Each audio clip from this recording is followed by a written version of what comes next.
Professora Rosilene, eu gostaria de saber qual é a sua formação acadêmica. Bom, boa noite. Eu sou formada em licenciatura plena em pedagogia pela Universidade do Estado do Pará e também sou formada pela Universidade Federal do Pará em matemática. Sou também especialista em didática da matemática. Tenho alguns cursos de aperfeiçoamento em educação de jovens e adultos e também em tecnologias educacionais, e agora estou cursando o mestrado na UEPA com a linha de ensino de matemática. Fale um pouco para a gente sobre a sua história, o início da sua escolaridade. Houve algo que lhe motivou ou que lhe levou a pensar em ser uma professora? Eu sempre penso muito nisso, né? E eu acredito que eu nasci com esse dom, porque para mim é um dom. Desde cedo, sempre eu dei aula para meus irmãos, dei aula na minha vizinhança. Por volta de 14, 15 anos eu já dava aula de reforço em casa, aquele monte de criança. E eu ministrando aula, durante eu fazer o Enem, né? O Enem, no caso, aquele vestibular que a gente fazia, eu sabia que era para dar aula. E aí escolhi a pedagogia. Como foi o seu processo de formação durante a sua graduação? Você lembra de alguma dificuldade que tenha lhe exigido muito esforço durante essa graduação? A grande dificuldade era estudar à noite, né? Eu tinha apenas 18 anos e entrei de primeiro na universidade, então eu sempre estudei pela manhã e jovem, né? Começar a estudar à noite, pegar ônibus, sair da sua casa, chegar às 10, 11 horas da noite, era muito difícil. Mas foi um grande aprendizado, né? Não é um curso fácil, não era um curso fácil. Dentro da pedagogia, da licenciatura, os 4 anos que nós tivemos lá, eu tinha colegas que já trabalhavam e isso me frustrava muito, porque eu não tinha a experiência de uma escola. Eu dei aula de reforço desde cedo, mas me frustrou muito só dar aula de reforço, não ter a experiência de sala de aula. Até porque à noite não tinha essa facilidade que hoje nós temos, né? De fazer estágio, de você praticar a teoria que vem lá da universidade. A grande dificuldade era essa, de eu não poder praticar o que eu estava aprendendo. Mas para mim tudo era novo, tudo era muito bom. Eu só queria aprender e dar aula. Eu queria acabar o curso, eu queria dar aula. Como a senhora avalia a sua prática docente inicial, considerando o que o senhor aprendeu na graduação? Eu demorei muito para dar aula. Lembra que eu disse que eu queria dar aula? Eu passei num concurso e não tinha nada a ver com dar aula, ser professora.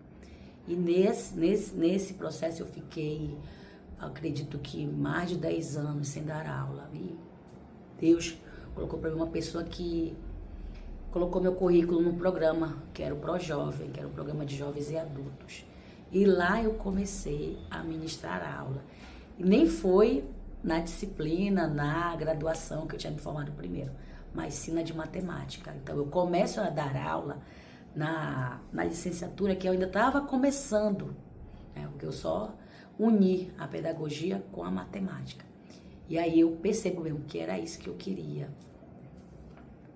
Atualmente, como a senhora avalia a sua prática docente hoje, né?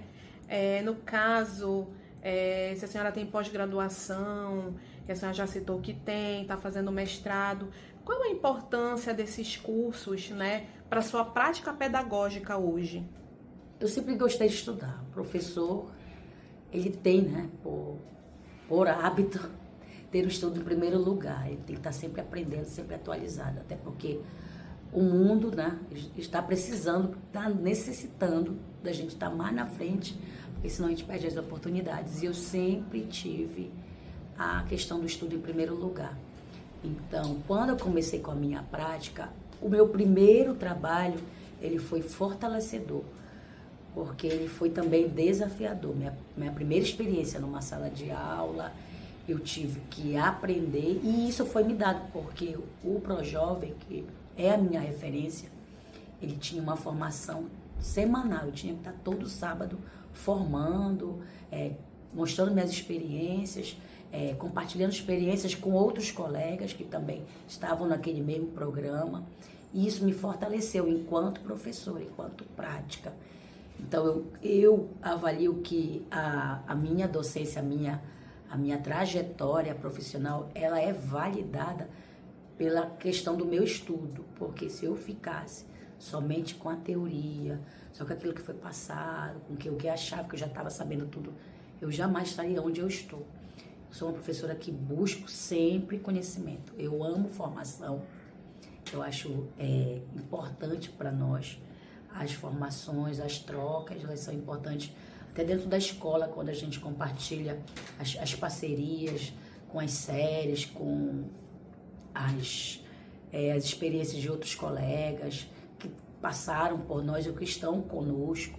Isso é muito válido. Então, estudar sempre. Eu sempre estou estudando.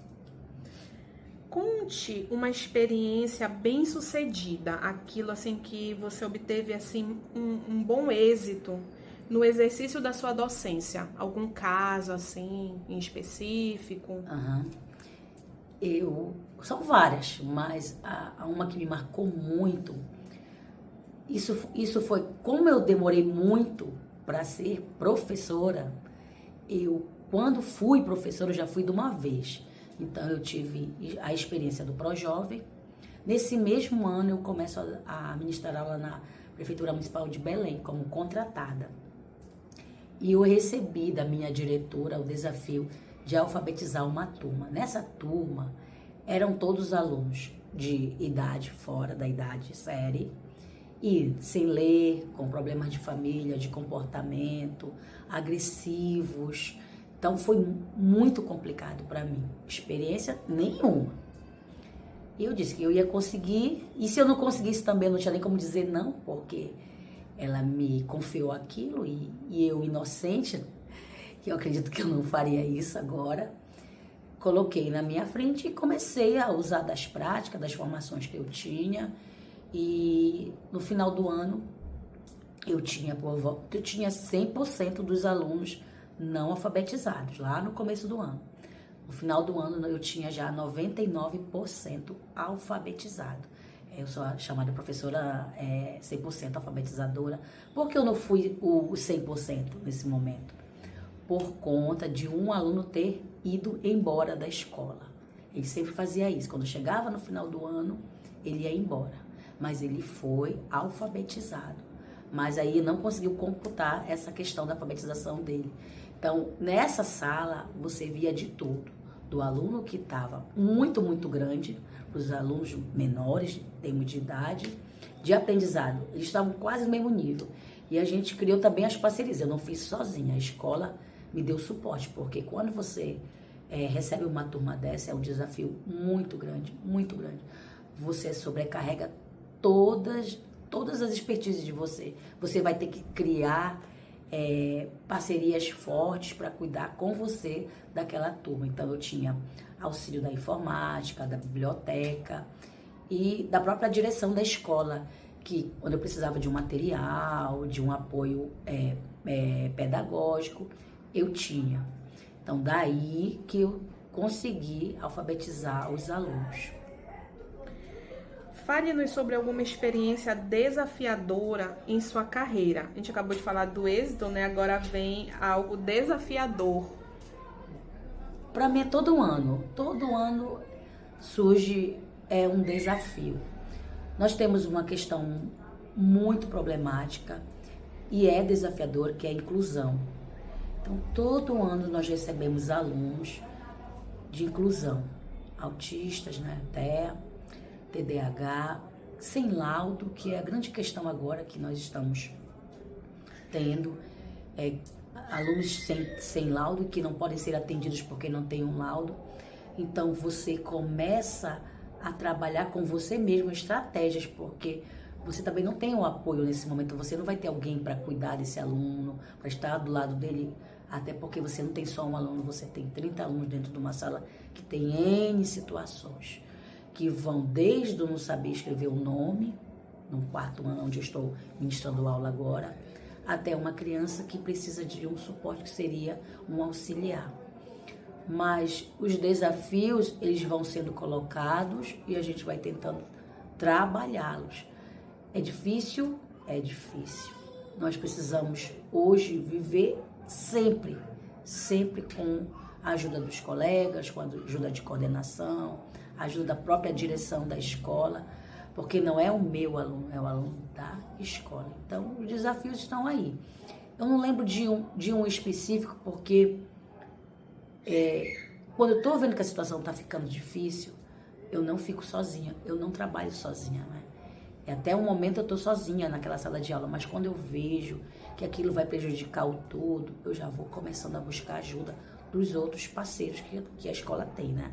Então, eu tenho desafios todo ano, todo momento. É um aluno que está com problema na família, é um aluno que está sofrendo violência, é a questão da inclusão, é um aluno que não consegue aprender, ele quer, mas não consegue, é um aluno que dorme na sala toda vez que eu passo um vídeo. Então, são N situações. A senhora já improvisou alguma metodologia durante as suas aulas e que tenha percebido algum êxito nisso? Sim, agora a gente está trabalhando a medida de tempo, eu vou vir mais no presente. E a medida de tempo sempre foi muito difícil de ser ensinado. Porque o aluno, ele só sabe ver hora no básico, no relógio digital. E nós temos que ensiná-los a ver no relógio analógico, né? Com os ponteirinhos, hora, minuto. E agora, estudando no mestrado, né? A gente está buscando muitas teorias, muitas situações que se agregam agora à minha prática. E eu nunca tinha pensado nisso, de trazer o relógio que eu usava, que eu desenhava no pulso quando eu era criança, quando não tinha dinheiro. E eu desenhava os relógios, porque eu sempre amei, eu amo relógio. Então eu desenhava os reloginhos circulares, quadrados, hexagonais. E veio aquilo na minha cabeça, de fazer os alunos desenharem os relógios nos pulsos, e aí eles desenhariam as horas que eu pedisse. Quando entrassem, quando saísse da sala de aula, e deu certo. Todo dia começo de setembro, perdão. Eles saem, todo dia meus alunos saem com um reloginho todo pintado, decorado, e com a hora que eu pedi. Não a hora que eles saem, porque eles já sabem essa hora. E aí eu tô percebendo que tá dando certo. De uma memória afetiva que eu tinha, eu consegui transformá-la numa prática pedagógica exitosa, porque eu tenho certeza que vai dar certo. Considerando o desenvolvimento das tecnologias, né, das TICs, na educação, como a senhora utiliza essas tecnologias na sua prática docente? Bastante. Eu sou professora da sala de informática, fui professora de sala de informática por volta desde 2012. Então, tive por volta de 12, 13 anos de sala de informática. E eu gosto muito, eu sou apaixonada por tecnologia, gosto bastante. Eu estava até percebendo que eu não estou mais nem usando o piloto, porque eu sou acostumada a levar data show, tenho toda essa parte, eu não tenho como eu fugir disso. É mais forte, as formações que eu tenho são nisso, eu gosto muito.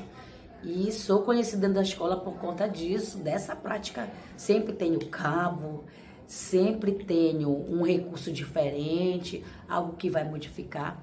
E elas são estratégias maravilhosas para uma sala grande, para uma turminha que está ávida de conhecimento. Os jogos, né, as interações com o digital, elas são primordiais. A senhora já pensou em desistir de ser professora alguma vez? Se já pensou, qual circunstância lhe levou a pensar isso? Hoje eu passei por uma situação bem complicada e veio a calhar agora essa pergunta, mas eu já tinha a resposta, porque hoje eu falei com a minha diretora sobre isso. A gente faz trabalhos, a gente divulga os trabalhos, e a melhor coisa é quando um aluno faz um trabalho e fixa em algum lugar para alguém passar e ver. eles se sentem maravilhados, prestigiados. Só de ver seu trabalho ali, pode ser o que for. E segunda-feira eu fixei um trabalho numa outra escola que eu sou professora de matemática. E esses alunos fizeram cartazes com a logo de loja, promoção, foram pesquisar preços reais, fizeram encarte e segunda-feira eu fixei na parede. Para minha tristeza dos alunos, hoje foi tudo retirado. Alunos da outra turma, da manhã, rasgaram tudo. Na hora os alunos correram para perto para me procurar para saber o que tinha acontecido, porque eles estavam indignados. Pior fui eu, que fiquei mais indignada, porque é um trabalho valoroso, belíssimo, e foi todo jogado no lixo. E nessa hora, a gente sai muito triste, porque não é fácil, tanto para o aluno como para nós professores, avaliar, dar o parabéns, requer tempo. E tu vê todo aquele trabalho jogado como se não fosse nada, né? Por conta de jovens que não sentem necessidade, não veem valor naquilo. E isso me entristece, me deixa com o pezinho atrás, mas não faz com que eu desista, porque foi isso que eu escolhi.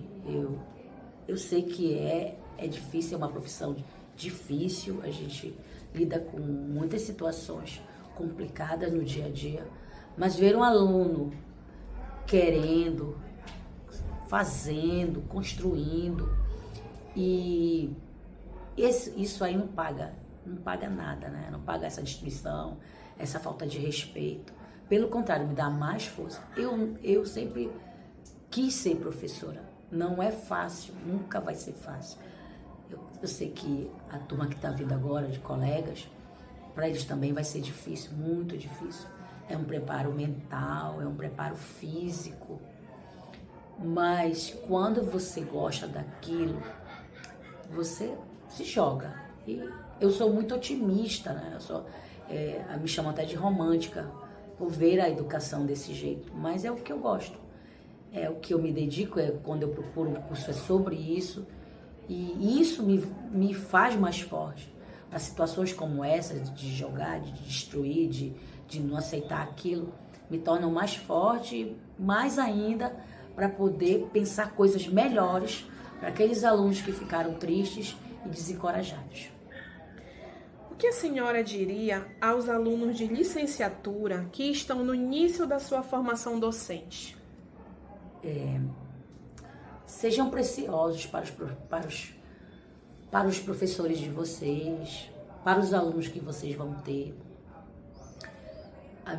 Olha, vem uma formação. Hoje eu participei de uma formação e o professor dizia que a gente tem que ser caprichoso no que a gente faz. E é verdade.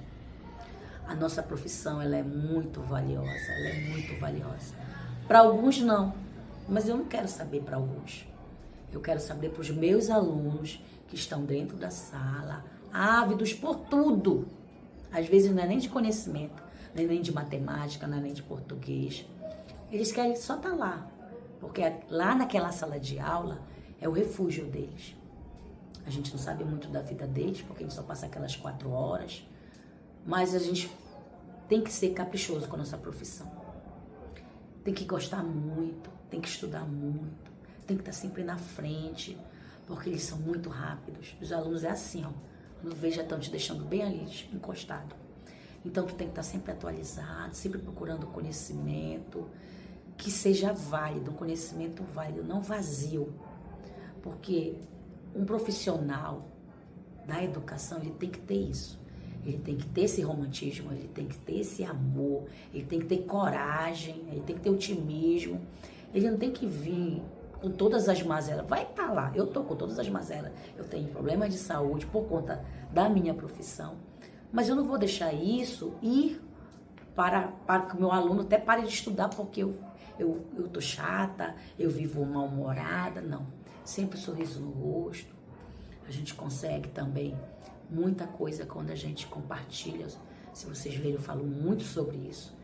E quando a gente tem parceiros, colegas de trabalho que somem, porque vocês não vão conseguir fazer muita coisa sozinhos. Sempre estejam com alguém que vai somar com vocês. seja um professor, o coordenador, o diretor, busque seus direitos, caprichem nas coisas que vocês fazem para os alunos de vocês, o melhor para eles, porque vai ser bom para vocês. As práticas, elas vão ser regadas, até vocês chegarem onde eu estou, porque daí eu saí.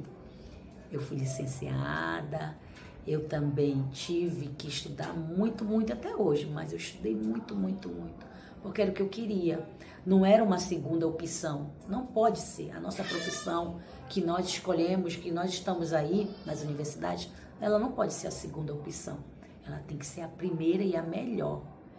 Educar é um dom e também é partilhar as coisas que você sabe. É ter empatia com o outro, é saber que o outro também precisa de você. E a melhor coisa, lá na frente, é vocês verem um aluno, encontrar um aluno bem, seja qual profissão ele estiver, bem, e abrir aquele sorriso para ti dizer: obrigada, professor, obrigada, professora, eu estou aqui agora, eu venci. Porque eles não têm sonhos ainda, eles perderam. A nossa classe, pelo menos a que eu trabalho, é uma classe periférica, com poucos recursos, os sonhos são poucos, quase nem tem sonho.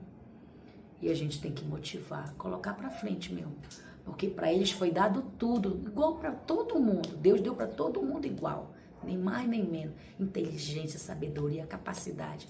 Eles precisam só do impulso, uma motivação, de um professor que seja um exemplo para eles. Vocês vão perceber que eu sou muito otimista, mas é porque eu quero ver a educação assim, mesmo com tudo, com spray de pimenta, com os salários sendo arrochados, a gente perdendo os direitos que muitos conquistaram para nós e a gente está perdendo tudinho. Mas eu acredito que se eu gostar do que eu faço, eu vou conseguir e vou devagar buscando os meus direitos, porque eu não posso também ficar parada. Politicamente a gente tem que estar sempre atento, atualizado também, para que a gente não se torne oco. A educação, ela é muito viva, ela se transforma a todo tempo, e nós não podemos ficar parados. Então vocês estão estudando, boa sorte. Eu nunca deixei nenhum licenciado triste, pelo contrário. Vocês estão estudando, então vocês estão conhecendo, vocês sabem, vocês estão aí e vocês sabem o que é o melhor. Então cuidem disso, cuidem da melhor forma, caprichem, tá bom? Tchau, tchau.